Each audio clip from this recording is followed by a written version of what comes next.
Welcome to the webinar. My name is Marty Shenkman, and I'm joined by my friends and colleagues, Alan Gassman and Jonathan Blattmachr, and we have a riveting discussion that will assure you fascinating topics for any holiday meal.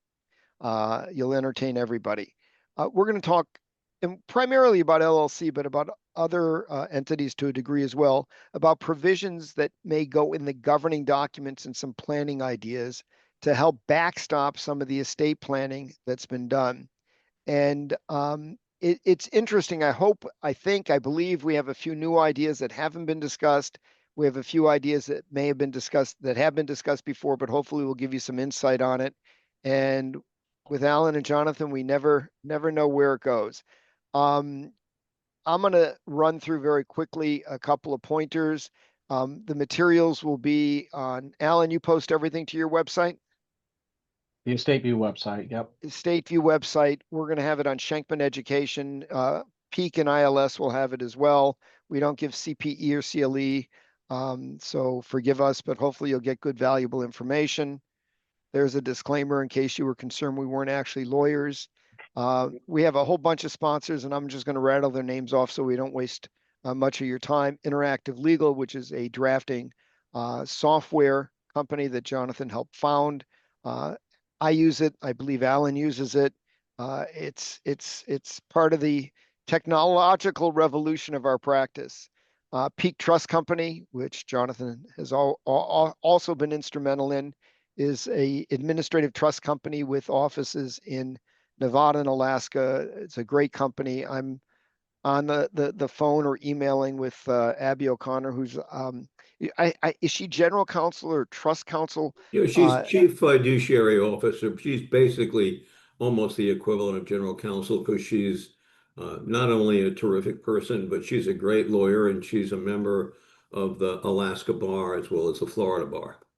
Very smart, and we discussed some of the topics here today and what trust companies are doing, and I can certainly say that they are on the forefront of a lot of these issues and questions, and they're very proactive because they're nimble to try to address them. I've done a ton of webinars and articles over the decades of practice, and I'm moving them all to a new website, Shenkman Education, just to make it easier for people to find. It should all be there. And now here we go. So we're going to talk about mostly, but not entirely, drafting tips for LLC operating agreements that backstop estate and asset protection planning. And Alan, I think the last slide is like 5 ideas of yours. So when we get there, I'm turning the mic over to you and you're going to run. So this slide is just an idea that I've used on some large clients. One of the challenges, let's say a client has some real estate properties, entities, and they're going to set up 2 non-reciprocal slats or a slat and a spat, and they're going to do note sales, and you may carve out a slice of the entity, and we'll talk about this briefly, as a special voting membership interest and sell that to another trust. And, sometimes we break it up into multiple trusts and transactions just so it's a little more creditor difficult to reach and a little more difficult for the IRS to attack. In other words, if we're using a particular type of transaction to transfer interest to one trust, we'll use a different type of transaction structure for another trust and replicate it so that it's more difficult to challenge. When a client has 2 or 3 LLCs that own underlying properties, the paperwork's not so bad. But often you'll run into a client that has 20, 50, 100, hundreds of separate properties. One of the things that we've used in some of these cases to just simplify the paperwork, and I'll tell you a little war story, which Jonathan and Alan can comment on, is we'll create like a master operating agreement. And then Exhibit A is going to be a chart of every single entity and who's authorized to sign as manager of the entity and members of the entity. And the exhibit after that will be, a lot of times we'll have a deal that there may be another equity holder in or some special arrangement for. But out of 50 or 100 different LLCs, there may be 10 special arrangements and 99% of everything else is identical. We deal with the 1% that's not identical in an exhibit, but this way we can have one operating agreement govern 100 different transactions, 100 different entity holding companies for the underlying real estate. And when we make a transfer, it's one assignment, one operating agreement. and I'm curious how you guys feel, if I'm making, let's say, a note sale to a trust, I want to have an operating agreement before the note sale reflecting everyone that's the owner pre-transaction. And then the next step, when the sale occurs, I want a new amended and restated operating agreement that reflects the owners and the Wandry valuation or Christensen valuation structure in that operating agreement. And many of the transactions that we've done and you've done, all of you, you may have 3, 4, 5, 6 steps in the process, and they may go on over a period of time. Having one operating agreement instead of 100 can really make it practical to get it done. The deal that I came up with this on, we were working with a law firm not to be named, no offense to our colleagues, and they were going to draft like 82 different operating agreements. And I said, no, we can't do that. Alan, Jonathan, thoughts, comments? Let me ask you a question. Are you talking about someone who has 80 or 100 different pieces of real estate? Yeah, each in a separate LLC. What would this? We'll have those LLCs owned by if you will, a master or parent LLC, so that we can have one governing document. Or And even if they're separate and we don't have it owned by a parent, we're going to create one LLC operating agreement that they all subscribe to. well, if Oh, that's it's all the same, Marty, do you run the risk that someone's going to say, "Hey, these aren't separate entities"? I mean, you've got it all tied in one place. Why should They we are separate respect the separate entities. nature? It's just minimizing the paperwork. They are separate entities. They're each separately legally formed. And let's not get into, but that's a separate discussion, is the series LLC that, for example, Delaware permits. That Right. always makes me nervous about consolidation or an argument It, like you're it making. makes me nervous as well. I I I mean, I don't think it's Marty, one of the possible for 100 different operating agreements to be done properly and signed, especially if you have 5 steps in the transaction. It's 500 operating agreements. It's never going to happen. well, I'm not dismissing your comment at all. It's something I would apprise the client of, but I also don't think it's ever going to get done right if there's that many agreements, although well, the legal fees could be good. I would agree, Marty, and I mean, I've had clients with many properties, but typically we hold some in one entity and some in another entity. I've never had someone come in and say, I have 75 different parcels of real estate and I want each one in a separate LLC. That would be unwieldy. It really would be. And that's how we're trying to wield it in so we can do the estate planning. Exactly Right. correct. Alan, any thoughts? No, I think you guys have both stated the considerations that come to mind. So one of the things that I proposed doing, which I haven't seen done, and it just kind of came to mind when we were working on an agreement this past week, is add a provision to the operating agreement that says if there's a fixed dollar sale and if it is not listed on a tax return or a trust or other third-party record, those third-party records and tax returns are not controlling. The operating agreement remains controlling despite that. I It like that. doesn't solve the problem, but it's giving you an argument that if the service or a creditor comes in and says, no, you still own that interest, it's not in the trust and outside of the reach of creditors or outside of the reach of the estate tax. No, those things are not determinative of what this is.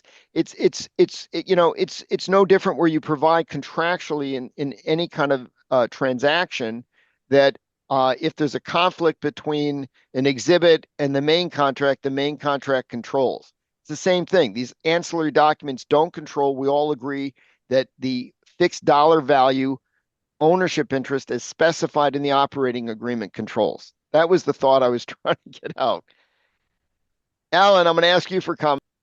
First of all, I'm not sure the IRS had that great a position in Sorensen to say that you really have to make everything, this is what we think the ownership percentage is. If you, in good faith, think that 2 million was 40%, it seems to me that you just report it that way and that no one should be harmed by that. But the IRS in Sorensen filed pleadings, not to a court. The court never decided anything in Sorensen, it's settled, but the IRS filed pleadings saying this should have been adjustable.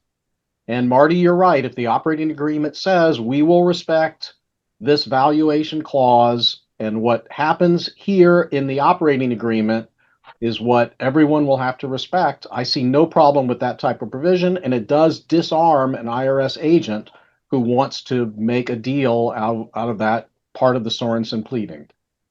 That's Well, the point. I think it gives you a different strategic edge when you sit down to trade with the service or a creditor that somehow because we all make foot faults. The stuff gets complicated. There's a lot of different people involved. Foot faults happen. And by the way, on the Sorensen case, the reason the taxpayer was happy to settle it, actually, the company sold for so much money, they were better off paying the gift tax because they got a huge amount out of the estate based on future appreciation or Yeah, I mean, they were better post-transaction. off. By the way, if I could just interrupt, almost everybody is better off not having any adjustment, but instead just paying a gift tax to get that discounted asset completely out of their estate, to get the grantor trust rules working on it, to get all the growth out of their estate. Most of us would be better off without these adjustment clauses.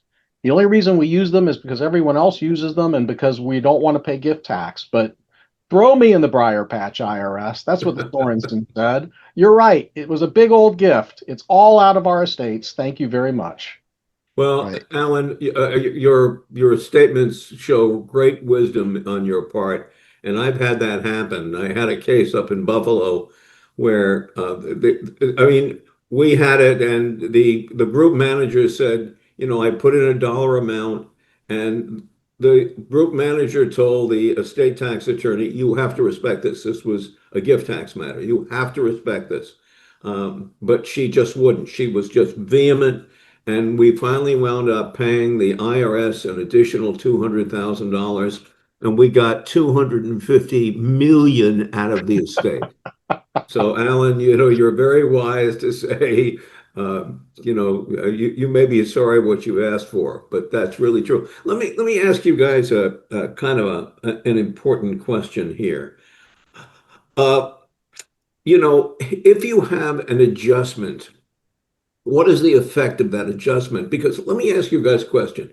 You both bought homes and other things.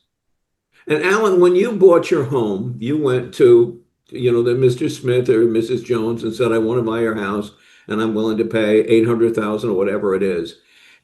And you do it as of that date that you sign the contract with her, not the date of closing, right? That's right. Have you ever said, "Oh, by the way, we're going to have to adjust this if it turns out at the date of closing that the value is different"? Marty, have you ever done that with something you purchased? No? Then why are we doing it in the estate planning context? This is supposed to be, and that's one of the things, Alan, I know you sent me this note about the King case today.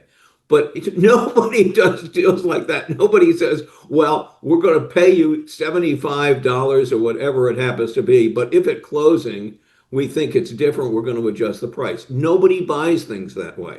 And that's one of the reasons that the court didn't prey on it. But I would have said to the court, how can this be arm's length when no one in the entire universe writes a contract where you have an adjustment? I think I, adjustments I are I don't know that I dead. fully agree with that. I mean, people do transactions where there's earnouts based on future earnings or adjustments based on future information. Yes, but it doesn't change the basic deal they made at the beginning, Marty. I've never had a client say to me, "Well, I'm going to pay 100,000 for this, but we've agreed if it turns out that the value is different, we're going to adjust the price." Alan, let's go on to a new topic. In Powell, the taxpayer, in conjunction with others, could control liquidation or distribution of the entity. And as a result of that, the assets were included back in their estate. So when we're planning for a transfer of, say, an LLC interest, one of the issues to address is, can we draft around the control that the client would have over, in particular, these two tax sensitive powers? Now, I think the Powell case is viewed by some as being a bad fact case. It wasn't a real operating business. I think it was a passive holding company. So some argue that this may not apply to an active business. But perhaps the safer approach is to try to draft or plan to minimize the client's control over it. So some simply don't address it. There's another approach, Alan, which I know you've done, and maybe you can describe, where you create a special voting membership interest for decisions as to liquidation, distribution, or changing those terms in the operating agreement. Why don't you explain that concept and what you can do with it? Well, Right. And Marty, Alan, go back and say what was the problem that the taxpayer had, and that I think will lead into everybody, including me, understanding better what you're talking about. well, in Powell and Strange, the tax court said, and it was a full tax court in Powell, a full opinion, said you kept the right to decide if and when there will be a liquidation or distribution. And that is a retained interest under 2036A. So even though your 1% voting interest was subject to a fiduciary duty, the fact that you could tell that entity if and when to make a distribution caused you to be subject to federal estate tax, even though the entity was pouring into a separate irrevocable trust that you didn't control. So what we do is we have a 1/10 of 1% special voting member interest or special general partner interest, and only the owner of that 1/10 of 1% interest controls if and when there will be a liquidation or distribution. The donor may own a 9/10 of 1% voting member interest or general partner interest, which entitles them to control the voting and to control the management of the entity under a fiduciary duty, but not to make decisions with respect to liquidation or distribution. And then the 99% interest may be sold, gifted, what have you, to a separate GST trust, almost always. And the trustees of that GST trust and the trustee that holds that special member interest of 1/10 of 1% are not the same two people. In Powell and Strange, the court went out of their way to say, well, this power to make liquidations and distributions was held by a family member who was also the agent under your power of attorney. So we need to make the trustee of the trust that holds the liquidation or distribution power someone or an institution that's not otherwise directly involved with the client and does not otherwise, at that point in time at least, occupy a fiduciary position. We will typically set up what we call a grandchild trust. This trust is only for the benefit of grandchildren and descendants of grandchildren. We gift it or sell it that 1/10 of 1% voting member interest. We have a trustee, as I said, who's independent from all the other trustees and fiduciaries involved. And we think that will hold up. And we've been told by people like John Porter and others that that should hold up. When you do that, and then distributions are going to be made, have you had that situation? What do you do? Of course. Well, you give you have the distribution approved in writing Yes. by the trustee who holds that liquidation distribution right. You don't forget to do that and completely ignore it. And then you give 1/10 of 1% of the distributions to that trustee who then spends them or holds them for those precious grandchildren. Yeah, no, that's exactly correct. And I think that's where a lot of people will also trip up because the formalities are just too often overlooked. When we've done this, we've created a template that the trustee can use with the underlying entity to authorize a distribution. And then, as you said, we make sure it's pro rata. Alan, do you worry about the family having the right to change everything? In other words, you have this agreement, on its face, it's binding, but the people could go back in and change it. And could they change it retroactively? We do give the grantor the power to replace the fiduciary with an unrelated party. Because from a practical standpoint, the client says, wait a minute, you want me to appoint my new CPA to be the trustee of the grandchild trust with this power? What if she turns out to be a creep? Well, you can replace her with an alternate, non-related party. And that doesn't bother me. Marty? I agree. Not related, not subordinate. Right. You've And got the guys, do you think, Alan, you kept saying in a fiduciary capacity? What does that add or not add to what you're trying to accomplish by saying it's in a fiduciary capacity? on the liquidation and distribution right, I don't know that it's important that it be in a fiduciary capacity, but it sure feels like the IRS wants to see that in a fiduciary capacity. And I guess that means you're not subject to being bribed by the grantor to make a liquidation or distribution. When you're in a fiduciary capacity, you're at arm's length from the grantor. Well, this kind of reminds me of the argument the IRS has made a couple of times that if you make the control in such a small infinitesimal piece of the equity, that the other people would just come in and pay a high price for it. And therefore the grantor has it back. Now, the IRS has not been totally successful in that regard, but it has been raised by the surface, and I'm not sure they would lose it, especially if you had egregious facts. Well, you could make it non-transferable. Well, you know, the law doesn't like things that are non-transferable, and they're often declared, you know, completely invalid. I think I'd like to have a situation where maybe it appeared more businesslike, more things that people in business would do. But maybe that's just me. Yeah. That's one of the options we're coming to. Next slide when we get there. That'll be exactly one of the options. Another approach I've seen some use is to create just to specify authorized members. So in the operating agreement, without creating a special interest that's sold, for example, to another trust, to avoid the need for yet another trust, you create authorized members, and only those independent authorized members can make decisions, obviously not the transferor, as to decisions concerning liquidation and distribution or changing the agreement as to those rights. And I've seen that done as well. Where that gets a little complicated is if you have trust members, are they authorized members or not authorized members? And if the settlor, the donor, the transferor, is the investment advisor or trustee of the trust member, then they've in effect got the right that way. So you have to be mindful of that.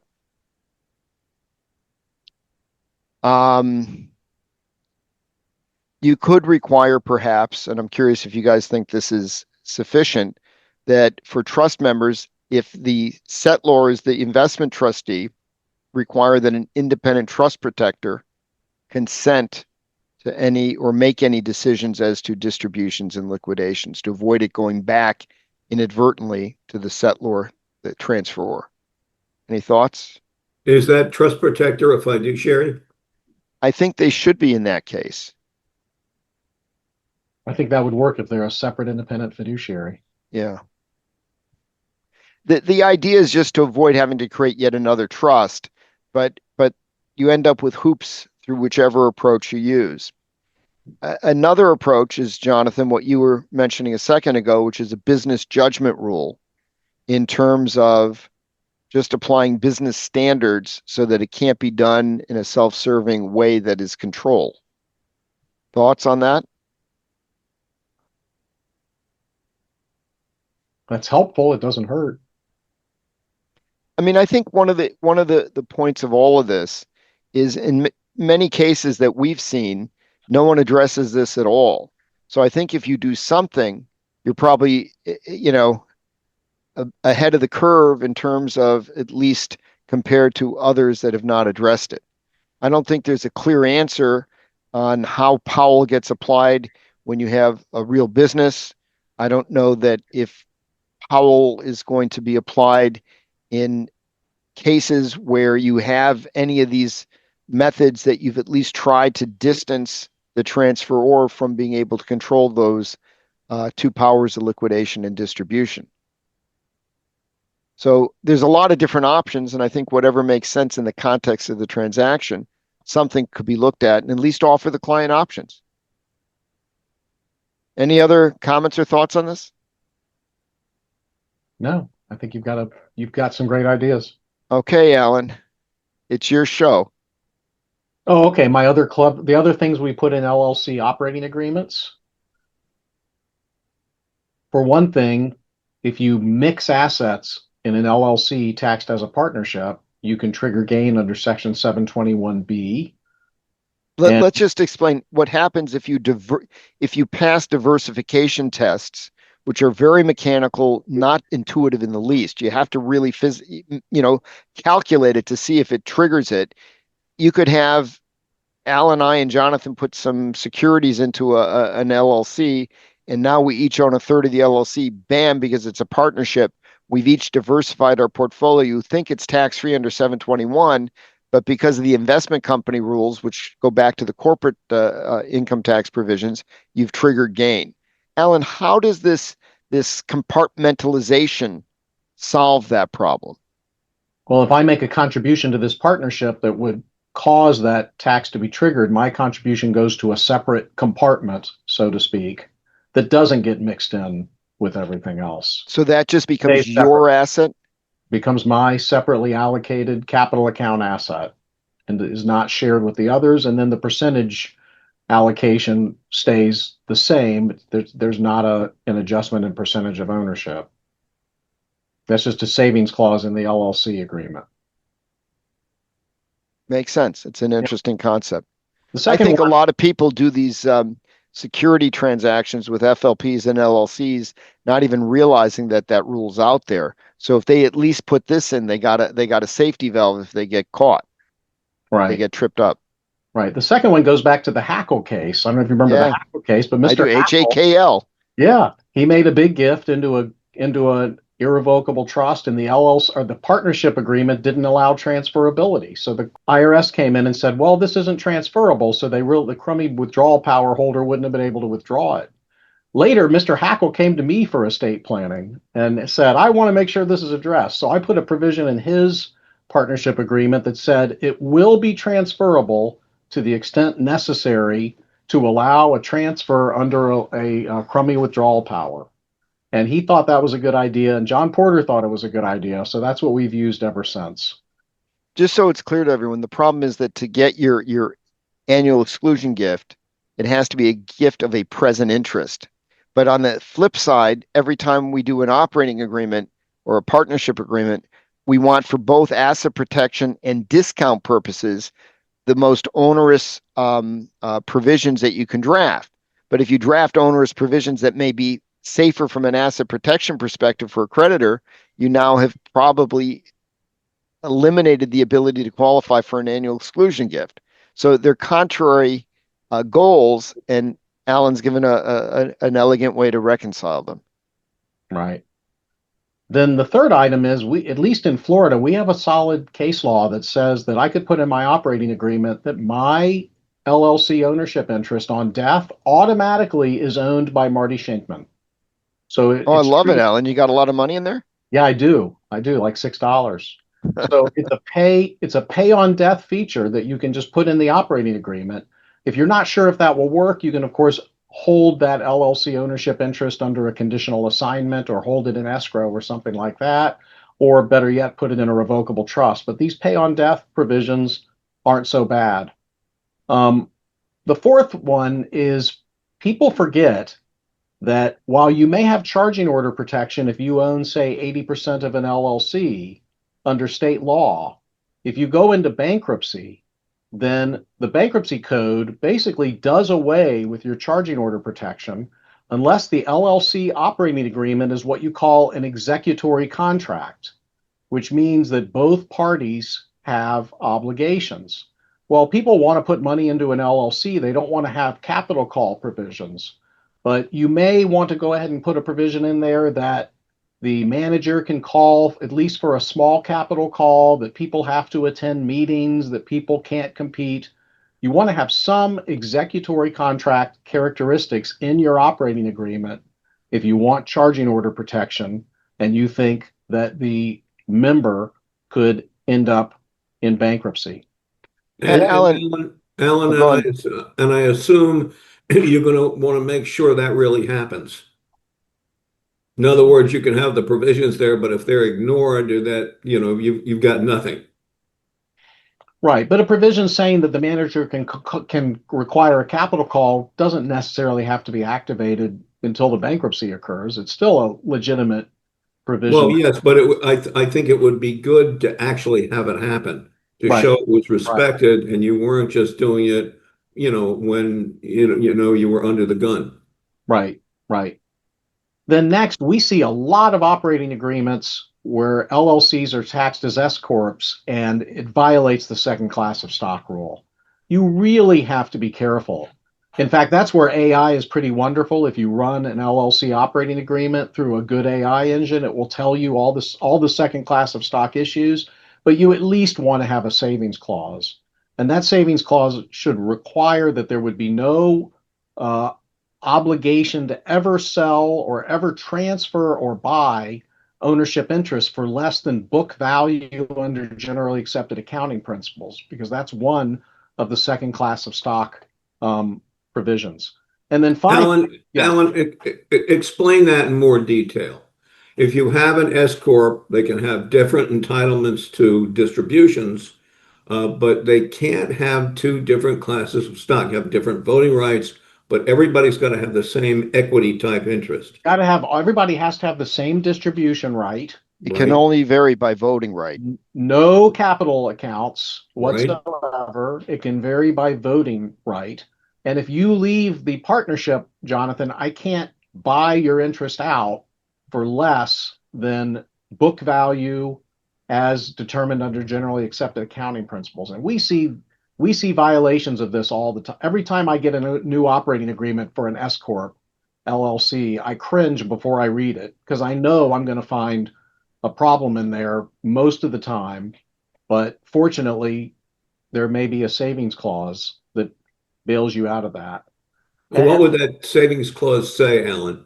it would say that no provision under this agreement or under any amendment to this agreement will have any force or effect if it would cause loss of the S election under the second class of stock rules, and there will never be any capital accounts, and distributions will always be pro rata ownership, and no buys or sells of any interest for less than that book value under GAAP. So at least that's a good try to keep it out of the second class of stock rule catastrophe. Yeah, because if you have a second class of stock, you permanently lose your S status. Right. And that means you may owe an awful lot of back income tax. Right. Because you go and look at an agreement that's 12 years old and say, oh my gosh, for the last 12 years, this has been a C corporation. They've been reporting it as an S. Thank heaven for the statute of limitations, but it's still a big problem. And then finally, for clients who are in tenancy by the entirety states, like Florida, Delaware, Wyoming, and many others, there's 6 unities of tenancy by the entireties, and the married couple has to truly be joint and survivor. You can't have a buy-sell agreement that says, well, if Alan leaves, this is what happens to Marcia. If Marcia leaves, this is what happens to Alan. Or if they get divorced, Alan can buy out Marcia. That's not going to work in a tenancy by the entirety state. So you may be opening up the assets of that LLC to creditors of one spouse or the other when they think they have protection. So if you have a married couple that's buying into an LLC taxed as a partnership, have them set up their own TBE LLC to own the interest in that LLC, or very, very carefully examine all the provisions of that LLC, hope that there's a tenancy by the entirety savings clause, and then hope that somebody doesn't accidentally amend that agreement and cause loss of any of the 6 entireties so you don't lose your creditor protection. So Alan, give us more background about the tenancy by the entirety issues here. Well, tenancy by the entireties, by definition, means joint ownership where the married couple is one entity. They have to take their ownership interest at the same time. That's unity of time. They have to own it together. That's unity of title. And it takes both of them to sever the interest. So those unities are strictly construed in most of the tenancy by the entirety states. And for that reason, a lot of people open joint accounts and they think they're tenancy by the entirety's accounts, but because the account is missing one or more of the unities, they don't have the creditor protection that they expected. And that creditor protection is provided under state law for tenancies by the entirety. So unlike a joint property, even with rights of survivorship, if I'm sued, the creditor might be able to get my half, but he can't get my wife's half. But with a tenancy by the entirety in states like Florida, you can't get either. That's right. Do you know which other states permit tenants by the entirety for other than, say, a primary residence? I know Pennsylvania, Maryland. I don't have the whole state, the whole list. Tennessee has a lot of good protection, but some states allow tenancy by the entireties, but they don't protect it from creditors. So you have to be very careful when you look at the list. No, it's very state specific, but where it works, and you're saying it does in Florida, it's a very powerful tool for asset protection that may be a lot easier than a lot of the other approaches we may use. You Well, just got to make sure state law works. I've had many Pennsylvania lawyers say, we don't bother with all this fancy dancy, asset protection stuff that you do or you devise, Jonathan, because we just use the tenancy by the entirety. Now, of course, considering that more than half of American marriages wind up in divorce, that may be kind of temporary. And Alan, let me ask you a question. Suppose, okay, I'm going to do this tenancy by the entirety, and my wife has to agree if we want to change it. Can she make me her attorney in fact for purposes of changing it? You I could don't know give the each answer to other, that question. I'm just asking. well, no, you can give each other powers of attorney, but she would have to act in a fiduciary manner as to your common interest. Why is that? I mean, if my wife and I take a piece of property as tenants by the entirety, but she gives me a power to on my own to change it from a tenancy by the entirety to say joint property or even to a tenancy in common. Is there any reason she can't do that? I would think you wouldn't have unity of interest. Oh, you don't?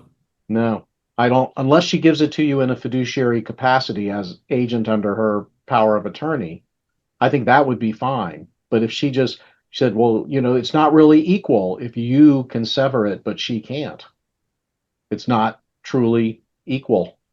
I wonder about that, Alan, because I'm just giving her this power. But again, I just raised the question. I don't know the answer. Yeah. Yeah. So why don't we make a few sort of closing or concluding comments? What we've tried to do is present a number of different estate and asset protection perspectives on entity governing documents using primarily LLC operating agreements. And I think it's fair to say that we all see a lot of situations where things are just not handled well. And one of the causes, I think, of this is that sometimes clients, corporate counsel that's doing an operating agreement doesn't appreciate or understand all the estate planning ramifications of it.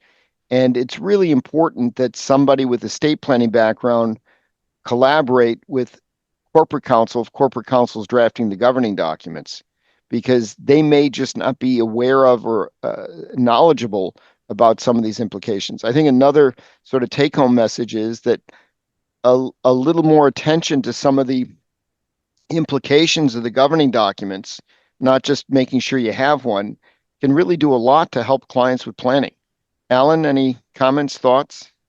No, I think you've led a nice discussion here. I always learn a lot from you and Jonathan, and I love watching you bicker. It's fantastic.